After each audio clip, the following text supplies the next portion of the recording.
If you have a belt sander in your collection of tools and you're only using it for wood, Joe has a suggestion for you. You're right, Danny. A belt sander is a very versatile woodworking tool, but you can also use it to sharpen metal tools.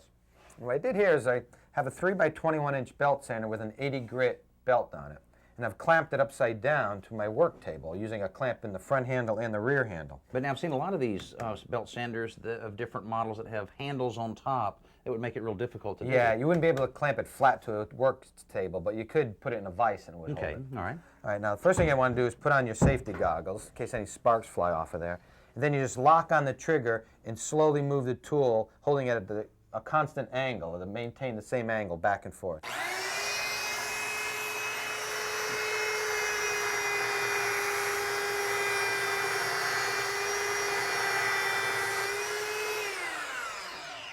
Just as an example, you see, Dan, with just 3 light passes, how it's polished that edge. Yeah, you can see a big difference. It's already starting to sharpen it. And I'll just do the other side. Now, what about some other tools? I'm sure anything, shovels or hose or anything like that would work well. Yeah, or cold chisels, or if you want to retool the tip of a screwdriver. My favorite, though, is putty knives, which invariably get coated with putty and paint. And I'll show you how quickly you can clean up this, and it comes out like new.